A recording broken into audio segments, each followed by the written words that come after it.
আসসালামু আলাইকুম। সবাইকে শুভেচ্ছা জানাচ্ছি মাসুম মাহবুব। প্রিয় দর্শক, আমেরিকার শেষ পর্যন্ত নাক কাটা গেল কি ইরানে? নাকি ডোনাল্ড ট্রাম্পের নাক কাটা পড়ছে ইরানে? আজ পাকিস্তানে এসে বসে আছে মার্কিন যুক্তরাষ্ট্রের প্রতিনিধি দল, কিন্তু ইরানের কোনো খবর নেই। এমন একটি সময় এসছে যে ইরানের পথ চেয়ে আছে আমেরিকা। বিষয়টা ভাবতে কেমন লাগে একবার চিন্তা করেন তো। আমেরিকা ইরানের পথ চেয়ে আছে, ইরান নয়। দর্শক,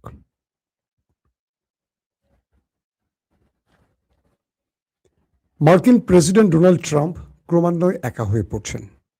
অন্যদিকে পৃথিবীতে ইরানের গ্রহণযোগ্যতা ক্রমান্বয়ে বাড়ছে। পাশাপাশি আমেরিকার যারা মিত্র ছিল তারাও আমেরিকার হাত ছেড়ে দিতে শুরু করেছে। এই যুদ্ধ ইরানকে দিয়েছে অনেক কিছু, আমেরিকা শূন্য হাতে। আজকের পুরো লাইফটি আমি আপনাদের সেই বিষয়ে যতটুকু পারি তুলে ধরার চেষ্টা করব, এবং আগামী কয়েক ঘন্টা কেন খুব ক্রুশিয়াল টাইম সেটা আমি আপনাদেরকে সংবাদের মাধ্যমে জানাবার চেষ্টা করব। এছাড়া থাকবে আজকের নতুন অনেকগুলো খবর। প্রিয় দর্শক, মার্কিন যুক্তরাষ্ট্র প্রথমে বলেছিল সোমবার, ইরানের আওয়াজ সে না পেয়ে পরে বলল আমাদের শান্তি চুক্তি মঙ্গলবার হতে যাচ্ছে। মার্কিন যুক্তরাষ্ট্র থেকে উড়ে এসছেন দুজন প্রতিনিধি, স্টিভ উইটকফ এবং ডোনাল্ড ট্রাম্পের জামাতা জয়ারেড কুশনার।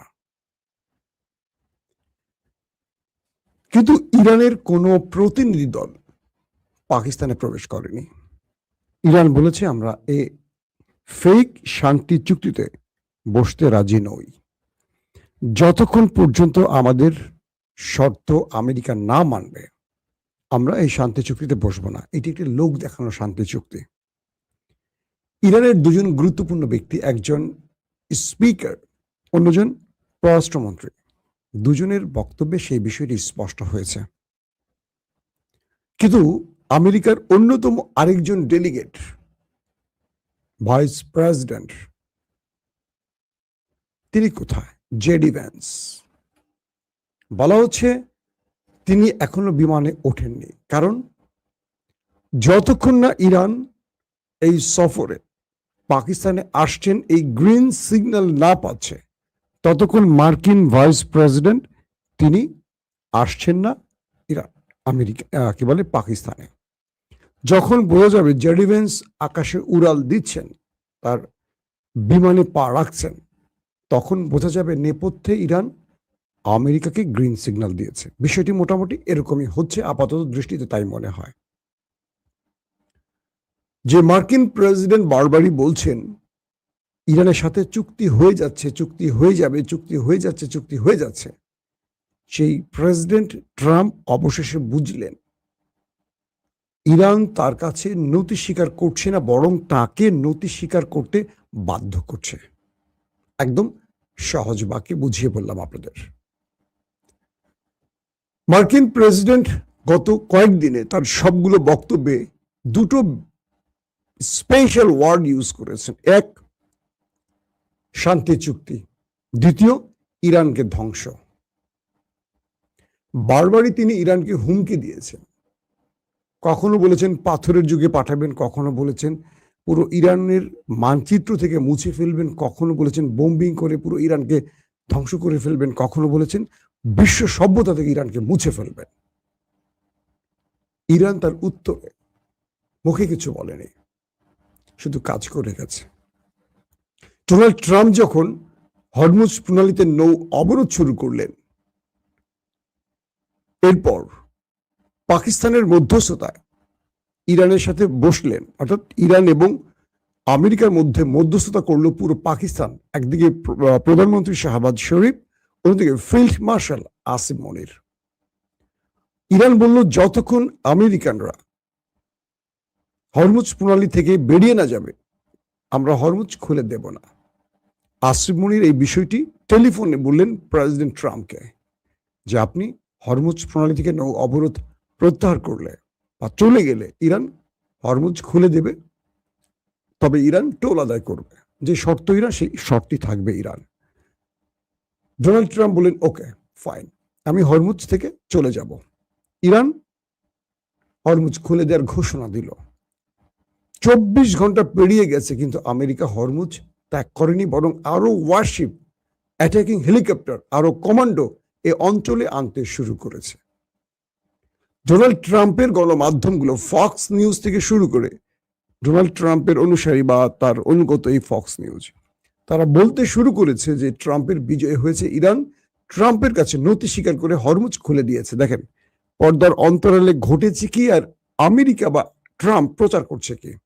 হাতে পায়ে ধরছে পাকিস্তানের ট্রাম্প ইরানকে বোঝাবার জন্য। যখন ইরান পাকিস্তানের মধ্যস্থতায় রাজি হলো, তখন মার্কিন গণমাধ্যমগুলো বা ট্রাম্পের কি বলবো যে পক্ষের যে গণমাধ্যমগুলো, তারা ইরানের পরাজয়কে কনফার্ম করে দিল বিশ্বের কাছে। 24 ঘন্টা পর ইরান দিল আবারও হরমুজ বন্ধ করে। ইরান বলল যতক্ষণ না মার্কিন ওয়ারশিপের একটিও হরমুজের ত্রিসীমানার মধ্যে থাকবে, হরমুজ বন্ধ থাকবে। এরপর ভারতের দুটো জাহাজ, ফ্রান্সের জাহাজ, ব্রিটেনের জাহাজে ইরান গুলি করলো এবং 3টি দেশের এই 3টি জাহাজের কান্নাকাটি পৃথিবী দেখলো। অনুনয় বিনয় করে ক্ষমা চেয়ে কোন রকম জীবন রক্ষা করে তারা হরমুজ ত্যাগ করতে পারলো। এরপর ইরানের একটি কার্গো জাহাজ, যেটি চীন থেকে ইরানে আসছিল, কার্গো, এটা তেলের নয়, এই জাহাজটিকে আটক করলো আমেরিকা। ইরান প্রতিশোধ হিসেবে মার্কিন যুদ্ধ জাহাজে ড্রোন অ্যাটাক চালালো। আবারও সেই অঞ্চল ত্যাগ করলো আমেরিকা। শেষ পর্যন্ত ইরান বলে দিল ইরান কোনোভাবেই আমেরিকার সাথে কোনো আলোচনায় বসবে না, কারণ তারা যুদ্ধবিরতি লঙ্ঘন করেছে। কারণ যুদ্ধবিরতির মধ্যেই তারা হরমুজে অবরোধ করেছে। যখন যুদ্ধ চলছিল তারা এই সাহসটি করেনি। তো আমেরিকা যতক্ষণ হরমুজ ত্যাগ না করবে, ততক্ষণ এই অঞ্চলে শান্তি যেমন আসবে না, ততক্ষণ ইরান বসবে না। আমেরিকা কি করলো, ইরানকে একটার পর একটা হুমকি দিল, নাম নিশানা মুছে ফেলবে, ধ্বংস করে ফেলবে, পুরো ইরানকে বালু বানিয়ে ফেলবে, বোম্বিং করে একদম মাটির সাথে মিশিয়ে ফেলবে, ব্লাব ব্লাব ব্লাব ব্লাব, যা পারলো ট্রাম্প সব বলল। কিন্তু মজার বিষয় কি জানেন, ইরান ট্রাম্পের এই বক্তব্যে এতটুকু ভয় পায়নি।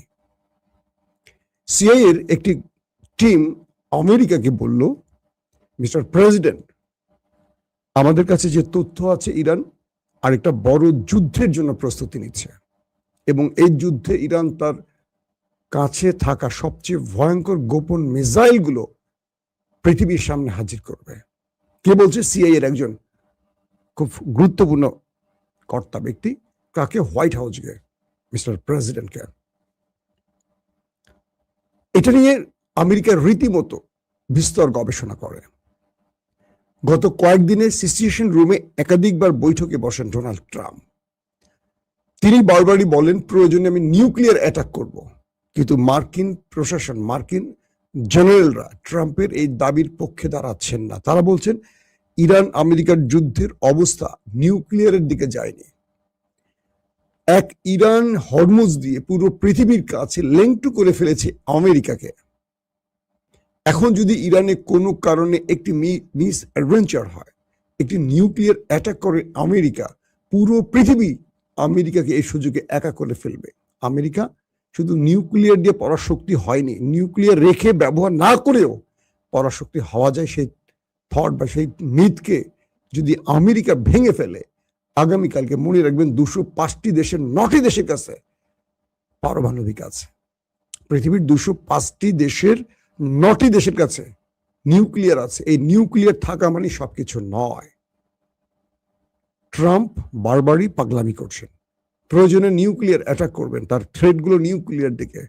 এক ট্রাম্প চাইলেই নিউক্লিয়ার অ্যাটাক করতে পারবেন না। এখানে অনুমোদনের জন্য আরো যে ব্যক্তিরা আছেন, তারা কেউ ট্রাম্পের পক্ষে দাঁড়াচ্ছেন না।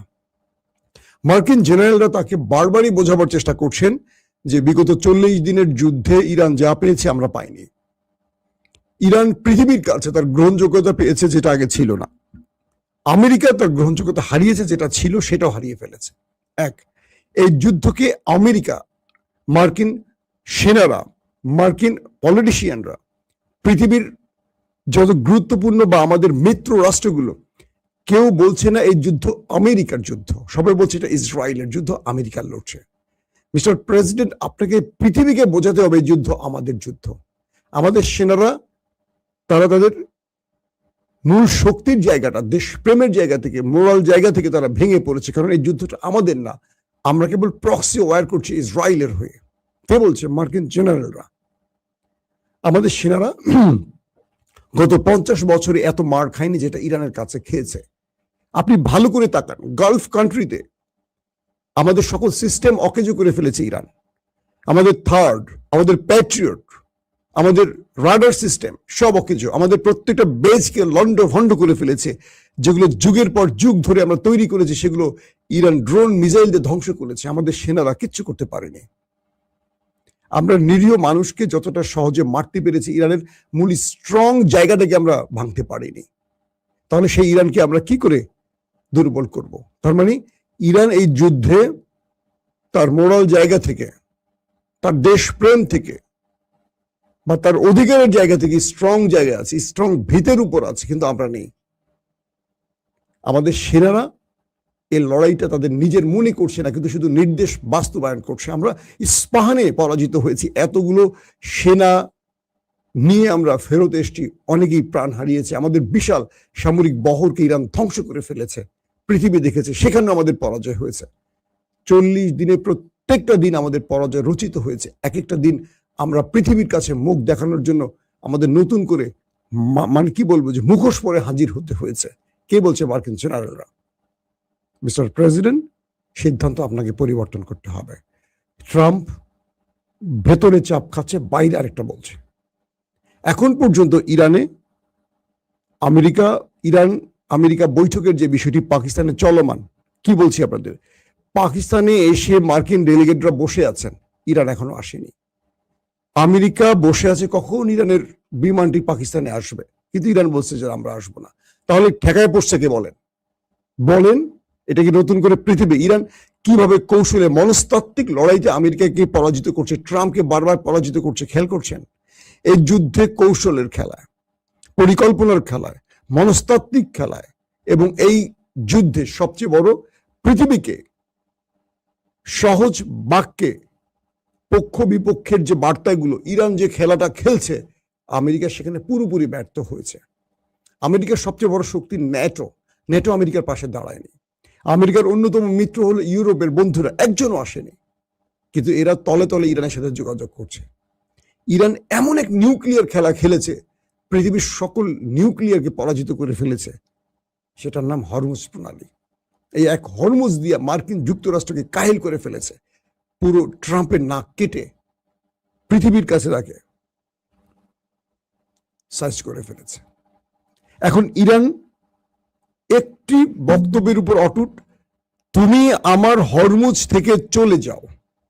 হরমুজে আমি টোল আদায় করে কে আসবে যাবে তার উপর যে সিদ্ধান্ত নিয়েছি, পার্লামেন্টে ভোটাভুটি করেছি, যে বিল পাশ করছি, তুমি এখানে হাত দিলে আমি কোনোভাবে মানব না। তুমি যতদিন চাও আমি যুদ্ধ করে যাব, যতদিন চাও। ট্রাম্প পড়ে গেছেন একটা বড় বিপদে, কারণ আয়াতুল্লাহ আলী খামেনিকে যতটুকু ম্যানেজ করা যেত, মুস্তফা খামেনি একেবারেই মানতে রাজি না। এতটা তিনি কট্টর বলবো না, শব্দটা পজিটিভ ভাবে বলি, তার দেশের প্রতি তার যে ডেডিকেশন, তার দেশের প্রতি যে প্রেম, বা একটা বৃহৎ পরাশক্তিকে তিনি চোখে চোখ রেখে কথা বলার যে দুঃসাহস, পুরো পৃথিবী আমেরিকাকে আর ইরানকে নতুন রূপে দেখতে শুরু করেছে। বিশ্বাস করবেন, ইন্দোনেশিয়া, তাদের দেশের ভেতরে আমেরিকার জনপ্রিয়তা কমে গেছে। পৃথিবীর বহু দেশ থেকে এখন তথ্য আসতে শুরু করেছে, যারা তাদের জনগণ আমেরিকার পাশ থেকে সরে যেতে সরকারকে চাপ দিচ্ছে। ইউরোপের দেশগুলো আমেরিকার পক্ষ ত্যাগ করতে শুরু করেছে। বুঝতে পারছেন? শুধু তাই নয়, যে দেশগুলো দীর্ঘদিন আমেরিকার দালালি করতো, সেই দেশগুলোর ভেতর থেকে আমেরিকা বিরোধী মনোভাব সৃষ্টি হচ্ছে, যেগুলো মার্কিন গণমাধ্যম প্রতিদিন প্রচার করছে। এই অবস্থার মধ্যে আমেরিকা এমন একটি জায়গায় পড়ে গেছে, এই যুদ্ধ আমেরিকাকে সবকিছু, মানে আমেরিকার পুরো অস্তিত্বে প্রাণ দিয়েছে, তার অহংকারের চাদরটা খুলে নিয়ে গেছে, আর ইরান তার জায়গায় ফিরে এসছে। এই যুদ্ধে ইরান যা পাবে আমেরিকা তার কিচ্ছু পাবে না। নেক্সট টাইম যেই তথ্যটি বললাম যে মার্কিন গোয়েন্দাদের কাছে তথ্য আছে ইরান কোনো বিগ সারপ্রাইজ তার পকেটে রেখেছে। এই সারপ্রাইজটা কি হতে পারে, এটা এখন আমেরিকার মাথা নষ্টের কারণ। যে ইরান ভয় পাচ্ছে না কেন, ইরান এতটুকু নড়ছে না কেন, আমেরিকার হুমকি ধমকিতে ইরান এতটুকু ভীত হচ্ছে না কেন, ওদের কাছে আছেটা কি?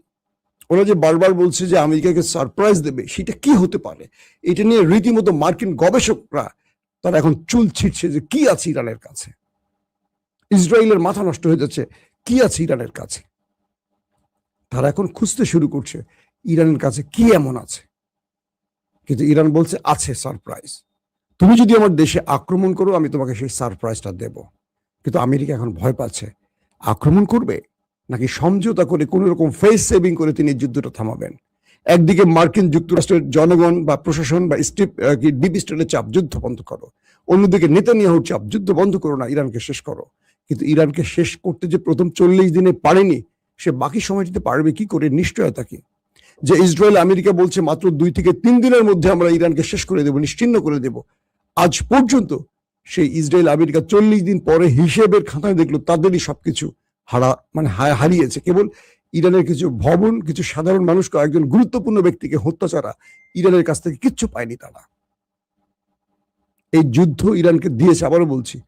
হ্যাঁ, ইরানের ব্যাপক ক্ষতি হয়েছে, আয়াতুল্লাহ আলী খামেনি নেই, গুরুত্বপূর্ণ সেনা অফিসাররা নেই, এগুলো ইরানকে মোটেও ভাবায়নি। তো যারা চলে গেছেন তাদের চেয়ে যোগ্য ব্যক্তিরা কেন যেন মনে হয় ইরানের চেয়ারে এসে বসে গেছেন। এমন একটি স্ট্রাকচার ইরান তৈরি করেছে, যারা চলে যান তাদের পরবর্তী ব্যক্তিরা আরো স্ট্রং, আরো সাহসী, আরো ইমানদার যেন প্রমাণ করছে। আয়াতুল্লাহ আলী খামেনি তিনি নিঃসন্দেহে একজন ডার্ক সাইটে একজন বর্ষিয়ান নেতা। তার ছেলে এসে আমেরিকাকে পরাস্ত করেনি, এই যুদ্ধটা তো তার ছেলের নেতৃত্বে হচ্ছে, তাই তো? তিনি কি কোনো ভুল করেছেন? না, কারণ ইরান এমন একটি কাঠামো তৈরি করেছে, সুপ্রিম কাউন্সিল বলি বা আইআরজিসি বলি বা তাদের যে ডিপ স্টেটের ভেতরে যারা যুদ্ধকালীন পরিকল্পনা তৈরি করেন, তারা যে কাজগুলো করছেন প্রত্যেকটা সফলতা ইরান পেয়েছে। হ্যাঁ, তাদের একটাই দুর্বলতা, ভিতরে বিশ্বাসঘাতক চিহ্নিত করা। এই বিশ্বাসঘাতকরা তাদের গুরুত্বপূর্ণ ব্যক্তিদের স্থান বর্ণনা করে দিয়ে মোসাদের কাছে ইসরায়েল বা আমেরিকার টার্গেটে পরিণত করে তাদেরকে হত্যা করেছে। এটা সত্য কথা। যেমন নিকোলাস মাদুরোকে তুলে নিয়ে গেছে আমেরিকা একটা ছোট্ট অ্যাটাকের মাধ্যমে, একটা অভিযানের মাধ্যমে। কিন্তু ইরান থেকে কাউকে নিতে পারেনি। ইরানের লোকেরা যারা মারা গেছে, কেউ পালিয়ে থেকে মরেনি, প্রত্যেকে তার ঘর থেকে মারা গেছে। তার মানে তারা শহীদি মৃত্যুর জন্য প্রস্তুত ছিল। তো সেই জাতিকে তো আসলে হারানো যাবে বলে আমার মনে হয় না। এখন পৃথিবী অনিশ্চিত আরেকটা যাত্রার দিকে যাচ্ছে। যদি ইরান পাকিস্তানে এই আলোচনায় না বসে, তাহলে আমেরিকা কি করবে? কয়দিন অপেক্ষা করবে পাকিস্তানে, নাকি শেষ পর্যন্ত ইরানের হাতে পায়ে ধরে আবারও ইরানকে এনে একটা সমঝোতা করবে? এই বিষয়গুলো কিন্তু আমরা আগামী কয়েক ঘন্টার মধ্যে জানতে পারবো। এখনো সময় আছে, কারণ ইরান থেকে পাকিস্তানের দূরত্ব খুবই কম, কিন্তু আমেরিকার দূরত্ব অনেক বেশি। ইরান চাইলে কয়েক ঘন্টার মধ্যে চলে আসতে পারবে। বাট পর্দার আড়ালে আমেরিকা ইরানকে কোন কোন শর্ত মানার পক্ষে রাজি করাতে পারবে, সেই বিষয়টি আমরা এখন দেখতে চাই। কারণ ইরান তখনই আসবে যখন আমেরিকা ইরানের শর্ত মানবে। এবার ইরান শর্ত না মেনে ওই আলোচনায় বসে শর্তের খেলা না, আগেই শর্ত মানতে হবে, তারপরে আলোচনা হবে। এই খেলাটা খেলছে এখন ইরান। আমরা দেখতে চাই শেষ পর্যন্ত কি হয়। দর্শক, আমরা আজ রাতে আবার একাধিকবার আসবো লাইভ সম্প্রচারে। সে সময় আমরা আপনাদেরকে আরো গুরুত্বপূর্ণ খবরগুলো দেব। এখনকার মতো বিদায় নিচ্ছি। প্রত্যেকে ভালো থাকবেন। আল্লাহ হাফেজ।